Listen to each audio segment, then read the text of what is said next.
Welcome to Seek Reality with Roberta Grimes. Joyous conversations about what the afterlife evidence and modern science combine to tell us is true about our one reality. You have nothing to fear. You are eternal and you are perfectly loved. Knowing the truth changes everything. Now, here's Roberta. Welcome to Seek Reality. I'm Roberta Grimes, and I'm so glad you're with us today. When I began doing serious afterlife research, I was in my 20s. I just wanted to figure out my two experiences of light.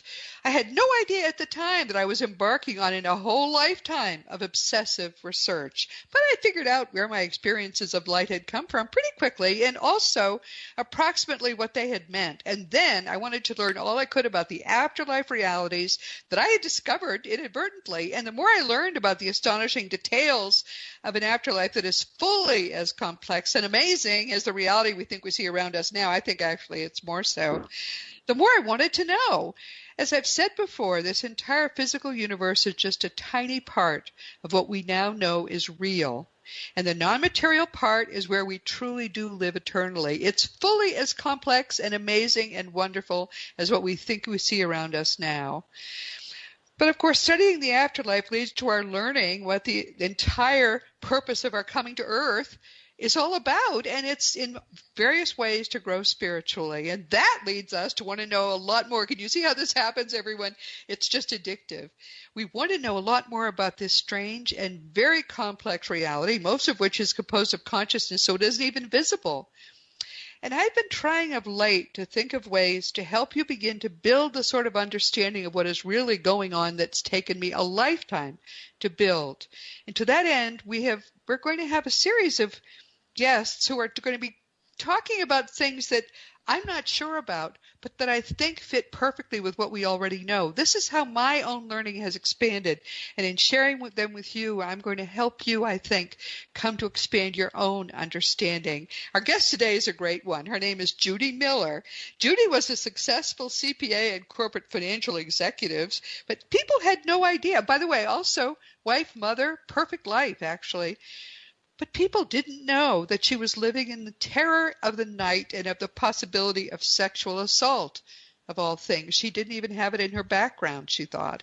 And all the while, she had no way really even to focus her fears. She's going to talk about how she began to do that. She'll walk us through what she learned. And what she learned is something that I think is probably possible, not only possible, I think it really happened, but it's something that science cannot go anywhere near. And so we're going to talk about that too. I love the fact that we get to look at these new areas of inquiry. Her new book is called Perfect, A Path to Love, Forgiveness, and Transformation. And in it, she just explains how she just found out what the root was of her fears. I was thinking all the way through the book, I was thinking, oh, past life. But that shows you I'm closed-minded. It was something different altogether and quite amazing. She talks about how she got to the root of her fears and conquered them. And amazingly, she was guided by her guides to take the right steps with the right people in the right order. It's really not so amazing. I think more and more people are finding this is true if they listen to their guides. And she ended up coming to a solution which is, I think is pretty amazing. Her book reads like a novel, and it's not very long, so I really recommend it to anyone who's a seeker, because this is someone who was a seeker with a lot of issues, and she solved them. Judi, welcome. I am so glad you're with us today. It's so great to be here, Roberta. Thank you so much. Your story is really pretty amazing. Will you just set the scene for us about how these fears got started? How old were you when they started? I saw in the book that you seem to have had them really from early childhood or very early on. I had them for as long as I could remember. So, I know that a lot of children have fears. I had fears as a child. I was afraid of drowning. But as you mentioned, like in the introduction, I was actually terrified of the night. And I was also terrified of sexual assault. I had never been assaulted. So as a child, these fears were extremely confusing. Yeah, I can imagine that they were. But you had other problems, too. Talk a little about your family history. Your father's trouble with his family, and then you had racial issues. Tell us about your background. Sure. So, Roberta, have you ever felt different? like you didn't belong, or maybe you felt incomplete or maybe even unworthy. Have you ever felt like that? I wish I had, actually. I probably should have. I had the opposite problem. And it was interesting because seeing the problems you had made me think about this. My father thought I was going to be the first woman president of the United States. My mother thought I was going to write the great American novel. I had the opposite problem. My parents thought I was going to do great things. And then as you know, you uncritically accept that as true. But it meant I had to learn a lot of things the hard way when I grew up. But Well, I think that's wonderful that you had that experience. I I wish don't that for know. everyone. I don't know. I'm still trying to deal with it, actually. But talk about yours, because you had racial issues. You're basically every possible race, right? You sort That of. is that is correct. So I was actually born in Trinidad, which is most people actually don't even know where it is. It's actually an island in the Caribbean, right off the coast of South America. And I moved to the US when I was very young. And this book is not about race or discrimination. I just look different than other people. But I was also born with 11 fingers. So in addition to standing out, Gee, my hands also stood out as well.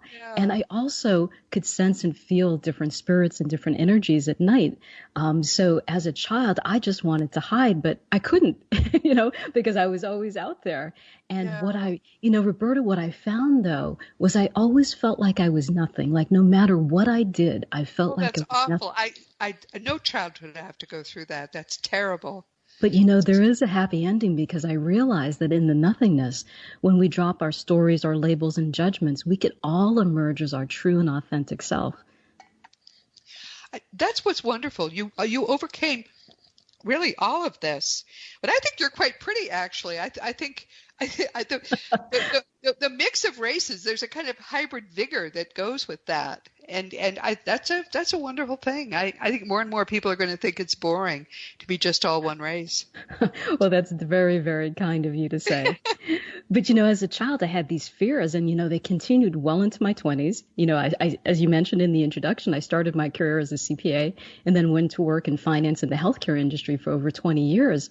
And, I had these fears throughout my life. So I would go to work, a very traditional job, very traditional lifestyle, but then I would come home at night terrified of actually going to sleep. Did your husband understand what was going on? So at first, What you were afraid of? no, he actually didn't. So I would actually wake up at night. I would be clutching at him in fear. I started to tiptoe around my house, afraid of what or who I might bump into. And we both actually soon began to lose sleep. But then, Roberta, something happened. I actually had my kids. I had two wonderful kids. I commuted 3 hours a day to work, worked 40 to 50 hours a week. Oh, my word. And in the exhaustion of all of that, it all went away. The subtle energies, the terror, the whispers, they all went away. But then my kids actually grew up and went off to college, and the house became silent. And in that silence, everything returned. See, that's another thing which you bring out. This is in your history. You talk about a psychic great grandmother, these people in your history that have had special powers, and so it came naturally to you for you to have special powers too, right? So you're absolutely correct. So my grandmother, my aunt, so my parents didn't think that it was uncommon to have these different abilities, but everybody else around me did. So I tried to hide it as much as I could. But then I got to that point in my life when everything returned. And around the same time, I actually started to bleed uncontrollably month after month. And a good friend Oh, of mine recommended that I read a book called Light Emerging by Barbara Brennan. And Barbara actually was a former NASA physicist, and she studied the human energy field. And what she learned was that we could actually heal ourselves. And I had actually never heard of something like that. yeah. No, it's one of the things that I love about your book is that you talk about how energy healing is done, and you talk about how it made you feel, because there's a lot of curiosity now around energy healing, and it's not magical at all because we are nested energy bodies by our very nature, and you talk about that too. Talk briefly about the chakras and the aura. Do you see them, or are you how aware are you of chakras and the aura? So, it's interesting. Before my surgery, I actually Googled healers near me. And it was on this journey that I actually learned about chakras and different energies because prior to that, I didn't know anything about them. No, you were pretty dry. A numbers lady, right? Well, just to add to the dryness, my husband's a CPA also. We actually met at Oh, work. gee. Both of my parents are accountants, and so is my sister. So, Oh, my word. I grew up very left-brained. Yes, yes. But I definitely did learn about energies. And I think one of the reasons that I could actually go through this amazing experience was because throughout this journey, I was opening my heart. I was learning how to open my heart. And it was all quite by accident. So, every week when I went to see my healer, I would literally just lay on her table for 15 to 45 minutes. And she would work on me. And as I laid there, I would just literally, Roberta, imagine pictures and images of people and places that I loved. And as I laid there, I would just literally experience it. When I close my eyes, I actually don't see anything. I just see darkness and shadows. So I would literally just experience it. What was I hearing? What was I smelling, tasting, touching? And I would let it pour throughout every cell in my body. And then I would bring in another image and then another image. And soon my heart was so wide open and I was just vibrating on such a high state. And that's actually how I started to learn about energy. Well, I think it's wonderful that, and I encourage people to explore the energy that is a crucial aspect of who they are, because most of what you are is in fact energy. The body that is just one energy level that we are able to visually, see, but that doesn't make it any more important than the whole rest of the body. But talk about, you had a friend that you met early on, and I don't know her last name, but her first name was Diana. Right. So Diana was actually my healer that I found on the internet. And it was interesting when I sat across from her for the very first time. I'm very actually auditory. I would probably say I can hear and I can smell things that perhaps are a little bit heightened. And as I sat across from her for that very first time, Roberta, I heard the click of a lock. And I didn't know what that meant. But in hindsight, I realized it was my entire life actually clicking into place. And at the time, I did not know the role that healer actually would play in my family's history. Wow. Wow. Okay. So, but she seems to have helped you a great deal. She seems to have opened you psychically, emotionally, spiritually quite a bit. But then you were away from her for a time, and then you felt that you needed to go back to her. But all this time you had this, after your kids went off to college, you had this fear of the dark and fear of sexual assault. Right. So after my surgery, I worked with my healer, and she helped me heal from the surgery. And then we continued to actually work together in the subsequent months to explore this irrational fear of the dark. And Roberta, I never told her about sexual assault. The fear of sexual assault actually only came out with the publication of my book. So she helped me explore my fear of the dark. We started looking at my childhood experiences because we know that, certain things are, from our childhood experience that carry forward, but nothing came to light. Then we actually started to talk about my parents because we know that we inherit so many things from our parents, the color of our hair, the color of our eyes, and so many other things. But then we started to talk about the science of epigenetics, the fact that we could actually inherit the pain and the trauma that our parents and our ancestors went through. So they've actually shown with Holocaust survivors that their children and their grandchildren actually have some of that pain and that terror that actually lives in their body. And they've done some amazing research recently with mice where they introduced the smell of cherry blossoms and then zapped the mice gently on the feet. Well, after a while, Roberta, as you can imagine, just the scent of cherry blossoms would trigger that same panic and fear in the mice. But what was more amazing was that the mice's children and their grandchildren, just the scent of cherry blossoms, Isn't that amazing? Triggered the same fear. And you know something? They were never zapped and they were never exposed to the father who was zapped. Isn't that incredible? Yes, but it's predictable in a way. Many people don't know about the period when there was a sort of a war going on between, what was his name? Lamarck, I think that was his name. Can't remember actually. But I became fascinated by this, decades ago, because when when the whole notion of Darwin's theory came along, everyone said, "Okay, now we get it. We get the whole genetic thing.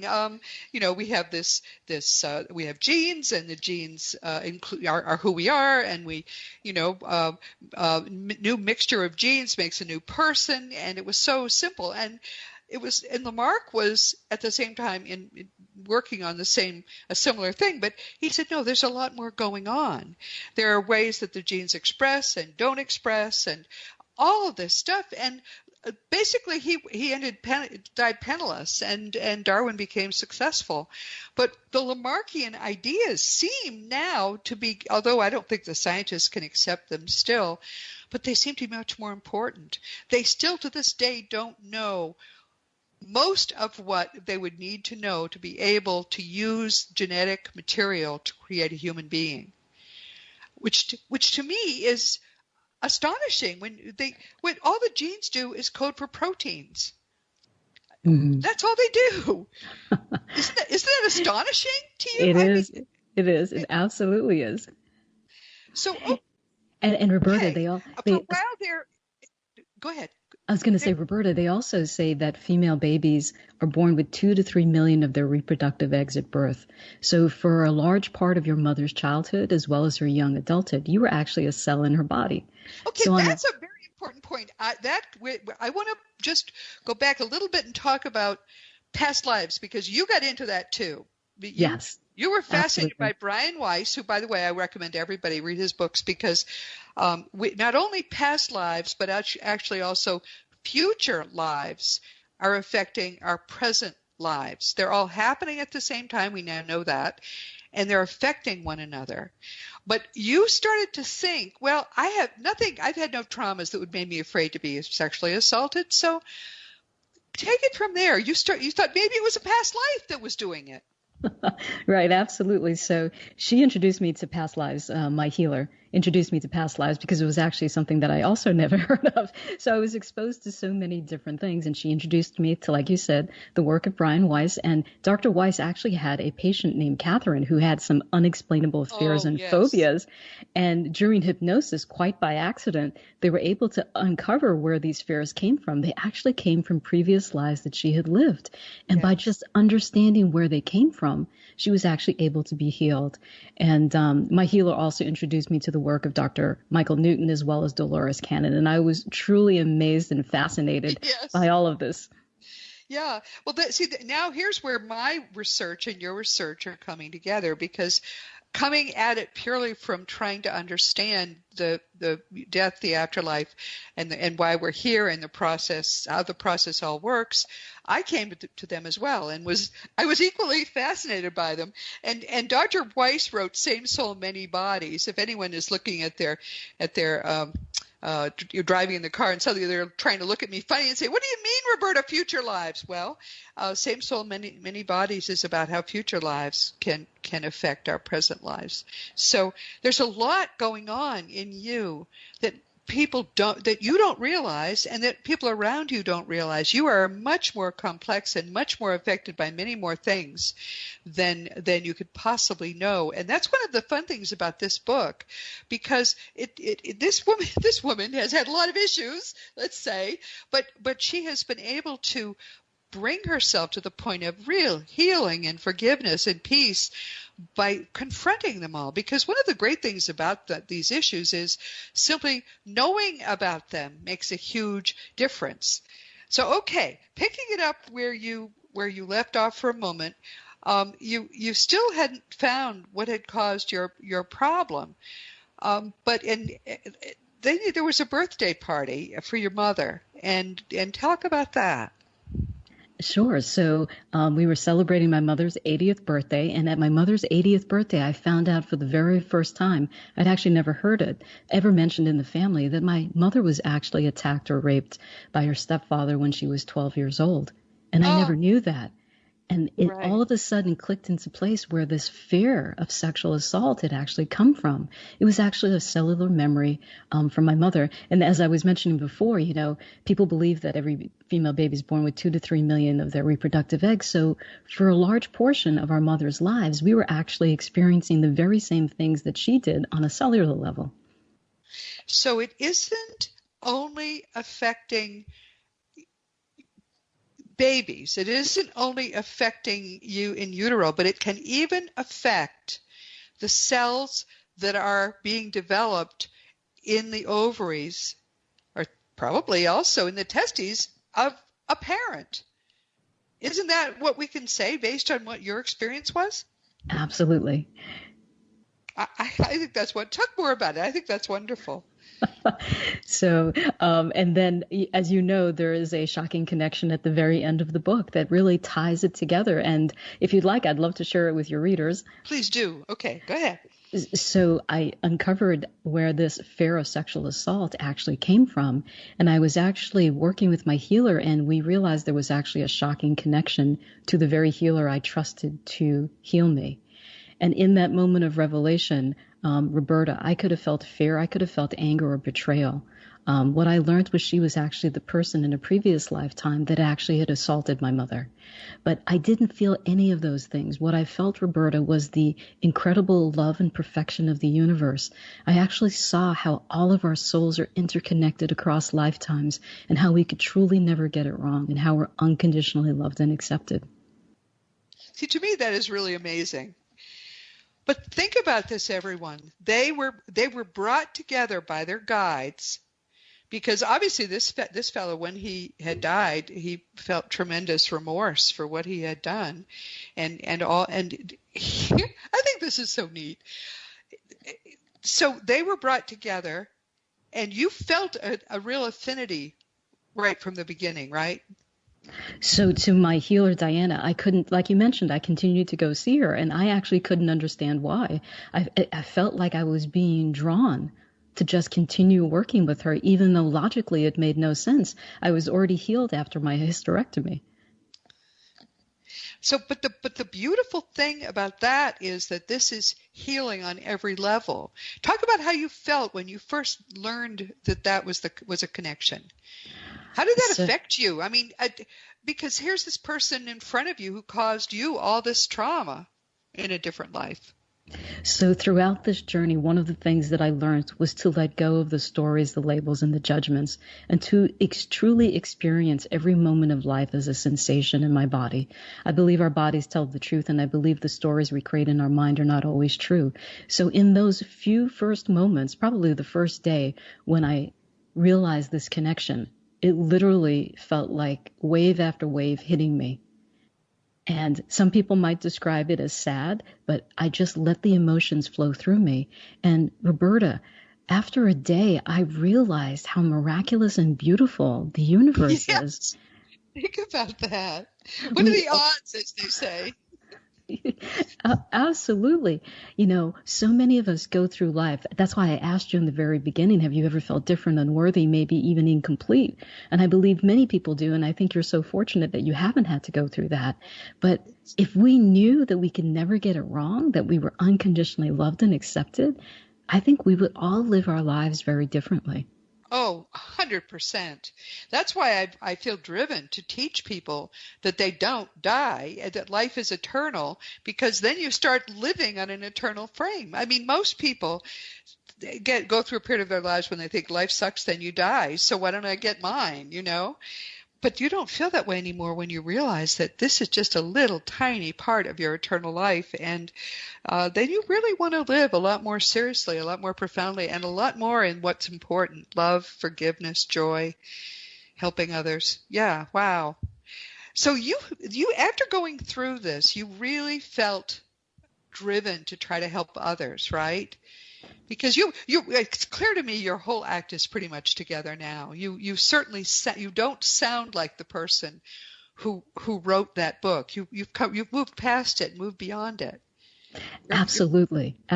So, I mentioned before that about most of my book is about letting go of our stories and truly embracing life in every moment. And what I learned was that when we let go of our stories, labels, and judgments, we actually experience each moment of life as if for the very first time, where there's only joy and wonder, very much like children. So my life has become truly miraculous and joyful. Yeah, isn't that a wonderful thing? I get up every day and I cannot believe how fortunate I am to be able to do this work. I actually sleep only 6 hours a night because I can't wait to get up and do it again. And I think that to be at that place in your life, and it's clear that's how you feel as well. You can't wait to get to do the next, to help the next person, to get to the next thing that this day holds for you. That is a wonderful feeling, a wonderful way to be. Absolutely. And there's a couple of experiences, some might call it spiritual, some might call it mystical, that I describe in the book that I would love to be able to share with your listeners, because I do believe that it has such an important message during these times. Okay, well, do that. Go ahead. Sure. So it actually started really for me on Good Friday. So that experience in church. Oh, I remember that one. Yes. Talk about that. Yes. And I was literally just sitting in church waiting for Mass to start. The choir was singing. My kids were probably sitting next to me, texting on the phone. And out of nowhere, this overwhelming sense of love literally descended upon me. And I can't even begin to explain what it felt like. It was just so overpowering. It was every type of love you could possibly imagine just coursing through my body. And it was so overwhelming that I couldn't hold it. It just overflowed in this overwhelming sense of tears. And, similar to what I was saying before, I always felt that I was unworthy. And in that moment, I felt how incredibly loved I was, but not just me, but how incredibly loved everybody is. Yes. Yes. Yeah. And it happened in church, which is kind of amazing. Well, for a lot of people that's a somewhat scary place, but it can also be a very uplifting place if you're not afraid. That's wonderful. Yeah, and it happened on Good Friday, and Good Friday for me means rebirth. So that was the first experience. And then the second experience that I think is just so important for our times is, as I laid recuperating from my surgery, from my hysterectomy, I actually refused to take painkillers just because of so many tragic stories that I've heard of people becoming addicted. So I didn't take painkillers. Why did you have so much pain? Does everyone who has a hysterectomy have the kind of pain you had? That was terrible. Well, I tried not to move because every movement, every sneeze literally felt like electric shock through my body. I know that there's different ways of getting a hysterectomy done. I know you can get it done laparoscopically, but that's not how I had it done. So it's probably why it was so painful. But as I laid there, this Irish guide just gently drifted in and out of my awareness. It was a nurse, too. It was a nurse. It was a nurse. And, normally I would probably feel terrified, but I felt very comforting. And one of the messages that she told me was that we were never alone, never abandoned, always loved. And if we knew who stood beside us in every moment, we would never be afraid. That's true. That's really true. Nothing can harm you. Talk about your guides, because you were in touch with your guides fairly early, which is not surprising because you do have the gift. So people who have the gift very often they can't get rid of their guides. They're in their lives from very early on. Talk a little about how you found them or met them and how you worked with them initially. It's interesting, but I think my guides were always with me. But I created a story because I didn't understand why they were there or what they were. I always thought, I wasn't sure if they were there to help me or harm me. It was that terror of being assaulted. And then when I realized that I could actually invite them into my awareness and my understanding, I realized that how much they support us. So we talked about the Irish nurse. I actually play classical guitar, and this guitar guide, for lack of a better word, would, help me learn how to play. And I believe truly that the classical music you were asking before, I believe the classical music helped me open my chakra system. Yes. Oh, okay. That makes a lot of sense. but it's true. Let's say you did, just speaking to everyone, if you decide you want to learn a musical instrument, for example, and you're serious about it, and they can tell if you are or not, you'll get a guide who knows how to play that that musical instrument. This is common. If you take up some new skill, there's somebody who'll come along who'll help you. That's not your primary guide, but if you're very serious about it, I have some guides who have been channeling writing to me my whole life. I don't think they've ever left me. Just because I was such an obsessive writer. We don't understand the extent to which we are perfectly loved and cared for and helped in this lifetime. It would boggle you if you had any understanding of how precious you are. I'm sorry, go ahead. But I think it's neat that there's somebody there who's playing classical guitar for you and he's your guide. Yeah, absolutely. So, it was less than a year that I was playing, but my teacher was actually amazed that I was playing at a much higher skill level. And I do truly credit it to my guide. Absolutely right. Yeah. People wonder why, there are some children who are prodigies on the piano, for example, and very often they learned it either in a prior lifetime or they learned it during the time between lives, and they've got that guide who taught them right there with them. So no wonder they can play so well. It was interesting before you were talking about Dr. Brian Weiss, and I actually, when I got exposed to his work, I actually went to one of his seminars, and there were literally like thousands of people there. And, he said that over 50% of the people there would actually have a past life experience. And, I felt that I was open. I felt that I was receptive, and I was sure I was going to be in the 50% that had the experience. But Roberta, I fell asleep. I slept through the entire thing. Yeah, you heard yourself snoring, Lord. Absolutely. So when my healer offered to do a past life in her office, I jumped at the opportunity. And it did not turn out to be a past life, but it was also a very profound experience for me. And as I was laying there on her healing table, she hypnotized me. And as I was trying to go back through these different past lives, what I actually felt was I felt myself ascending, first through this purple haze and then out into this bright white light. And many of the things I describe almost sound like a near-death experience, but I was in this bright white. I felt this overwhelming sense of love. And the message that I got at that time was we could all come home. We could all come home by loving and accepting who we are exactly as we are, and that the joy is in the reunion, in the remembrance of who we are. Yeah, no, that was really beautiful. So what you do now is to coach people. You've changed. You can't go back. Once you stop being a numbers guy completely, which is what you and your whole family were, I think that after you've opened to the extent you have, it's very hard to go back to doing numbers, isn't it? Absolutely, absolutely. So, I've been in finance and the corporate world for so much of my life. But something? There is never a wasted moment. I have learned so much from that profession that serves me now. Right. So it's amazing. Right. But, as I was going through this experience, I was also working in corporate finance. And one of the things that my healer taught me to do was to sing. So for most of my life, because when my mother was attacked, she was told never to share it with anyone. So I also had problems expressing myself. I had problems finding my voice and using my voice. I would often freeze when people asked me questions. So my healer told me to sing. So Roberta, as a finance person, I had to do presentations. So I would literally sneak out into my car in the parking lot. Oh, no. I would get in my car, turn on the radio, and I would start singing at the top of my lungs. And then I would go back inside, sneak back into the office. Be sober lady, right? Word. But not only did it open up my throat chakra, just the forward momentum kept me going. So, in so many ways, my corporate finance life and this new life that I'm leading really complemented each other and helped serve each other. So I'm grateful for my past experience. Well, talk about what you do. How do you help people? So I only recently stopped my finance career in early February, and I really focused on getting this book out into the world. It got released in late July, and since that time, I've really been focused on really just sharing the message.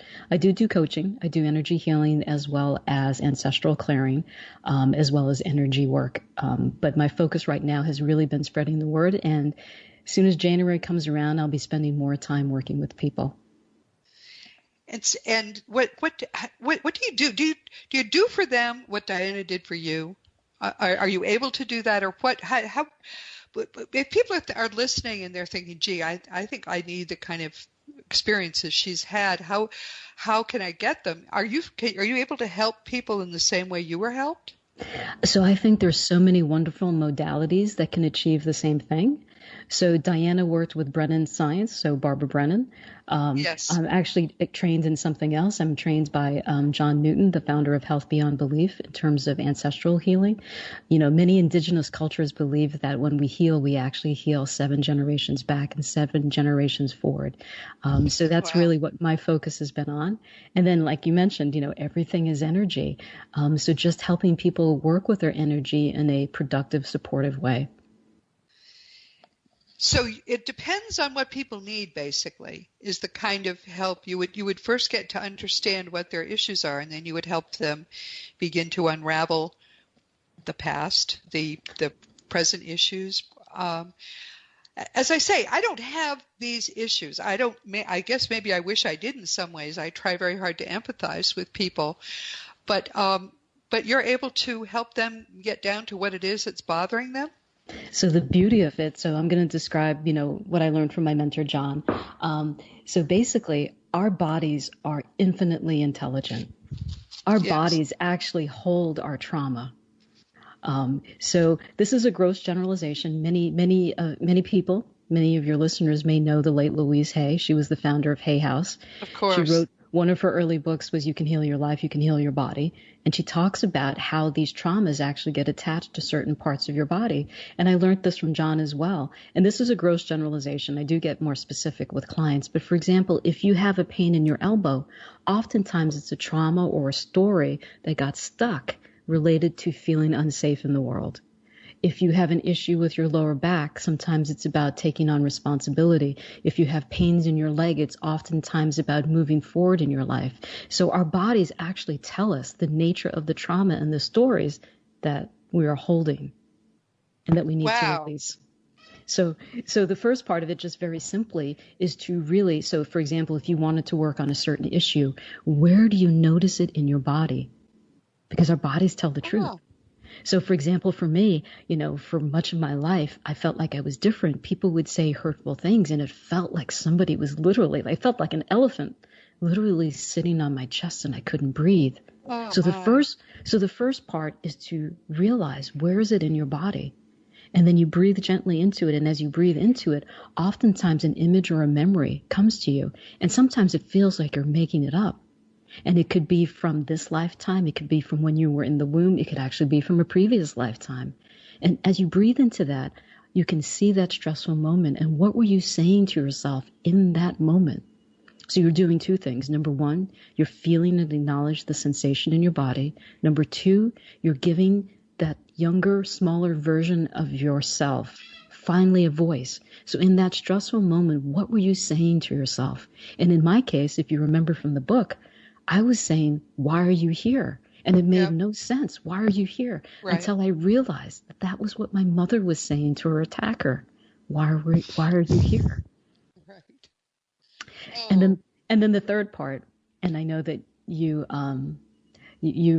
teach this as well. The third part is forgiveness, is letting go. Forgiveness is, I think, the most important skill of all. The older I get, the more I realize that's true. Talk about forgiveness. So forgiveness, the subtitle to my book, as you mentioned, is Path to Love, Forgiveness, and Transformation. And there's so many different definitions of forgiveness, Roberta. I know that you know that. But for me, it's really, really simple. For me, forgiveness is to forgo or to let go of. So painful and unwanted events are going to happen. And I do believe that they're all here to serve us. But we could either experience the event once, or we could experience it hundreds, even thousands of times until it becomes stuck in our bodies. And for me, forgiveness is really simple. For me, forgiveness is just letting go of the contracted negative energy that no longer serves us, so we can move forward and experience true and ultimate freedom. That's beautifully said. That's wonderful. We're coming toward the end of our time together, and I want to make sure that I ask you this question. What do you want people to take away from our time together as they're listening? So as I mentioned before, a lot of my book is about letting go of our stories, right? And one of the things that I think is so important, especially right now, when we let go of our stories, labels, and judgments, we could see everything and everyone through the eyes of the Creator, through the eyes of love where there is no separation. And I think it's such an important message now because there's so much division. There is. Yeah. So I think that's probably the biggest problem we have now. And it requires forgiveness, perhaps more than anything else that could happen in our lives. I don't know how to handle that, but that's something maybe you and I should talk about. What kind of program it would take to help people just forgive and have peace in this very, very complex situation. But somehow I do believe it's a blessing. So remember I said I often notice the sensation in my body. That's how I've trained myself. So Roberta, whenever I feel a contraction in my body, I say thank you. I'm grateful because my body's telling me that it's now time to heal. And with the contraction on the planet, with the division that we talked about, with the natural disasters, I believe it's the universe's way of saying it's now time for all of us to heal. Oh, so this is the fever breaking. Absolutely. Oh, that's one of the things I love about you is you're so positive about everything. That's refreshing when so many people are so negative. This is beautiful. So how can people get in touch with you? So the easiest way is my website. So it's Judi, and as my name is spelled a little different, it's Judi Miller, MILLER.net.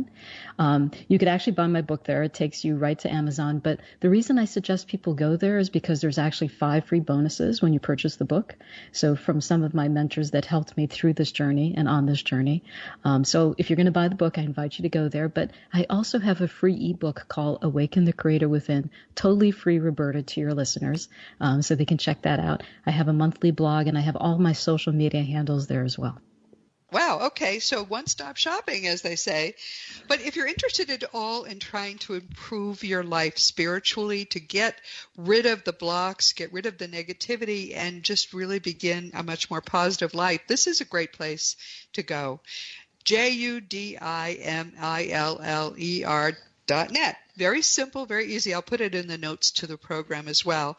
But Judi, it has been such a delight to meet you. I wasn't sure what to think about your book in the beginning because I really thought it was going to venture into some area that I wasn't comfortable with, and I actually chose you to interview you for that. And instead, what you've done is to add to what I already am comfortable with, such consistent details that I know what you're saying is true. I can prove it 6 ways to Sunday, and yet it's new to me. So that very seldom happens, and I'm just so happy to have met you. I think you're a delight. Thank you so much. It's such an honor to be on your show, Roberta. I looked at all your videos and listened to your shows, and I love what you're doing for the world. Oh, thank you, darling. Well, this is great. We'll talk again. But everyone, meanwhile, this has been Seek Reality with Roberta Grimes. I'm very glad you could be with us today. What a wonderful, wonderful experience. Please never forget that you are a powerful, eternal being. You never began and you never will end. And when you really get what that means, it changes everything in your life for the better. Next week, we're going to continue with this slightly different approach by talking with someone else who's had some extraordinary experiences. Our guest will be Ward E. Barker Jr. I don't know how to say his last name because I've only ever read it. I should have asked him and forgot. Ward is a really fascinating guy he was suggested to me as a guest for Seek Reality by a longtime listener, a dear friend in Colorado, who's also a friend of his. Ward is a sales executive and an entrepreneur, and he was married for 33 years to a woman who has turned out to be especially gifted at post-death communication. At first, his beloved Sue just gave Ward all sorts of signs of the usual sort, lights flashing and so on, and then she started to speak in his mind. And Ward is at least somewhat gifted. I think perhaps, maybe not as gifted as Judi, but somewhat gifted psychically. And so he caught right on, and he wrote book after book that seemed to have been somewhat channeled about what it's like in beyond this reality. And frankly, a lot of what Sue said is really quite beautiful. What's happening in his life this much more intense communication with, but we're actually hardly interrupted the marriage at all. This kind of experience actually is happening more and more on this planet now. It's brand new, and it's really kind of amazing. It used to be that we could say that people who lose a spouse that they're close to half of them will have an experience of that spouse in the first year that's pretty intense. They'll see a vision of the person, maybe be able to hug the vision. It may be solid. They'll have communication, all these sorts of things. Well, now within the past 2 years, we're starting to hear about this. Only the widows are the only ones who report this. The husband visits the wife at night for sex. Believe it or not, I couldn't get over it. But I've heard it from so many people that I believe now it's probably true. The veil is thinning. As we speak, it continues to thin. And it's thinning, so we will begin to love enough to raise the consciousness vibration of the planet sufficiently that we will be able to bring the kingdom of God on earth, which is what Jesus talked about. It's all coming together. You and I are privileged to be in bodies at this time that it's all coming together. But what's fascinating to me about Ward's experience is that this is happening in a truly loving, very, very beautiful marriage. And we're going to talk next week about all of this. So I really hope you'll join us. There are more and more married people when one dies where they continue their marriage between worlds. Please join us next week. And of course, this week we've been talking with Judi Miller. She's the author of Perfect, A Path to Love, Forgiveness, and Transformation.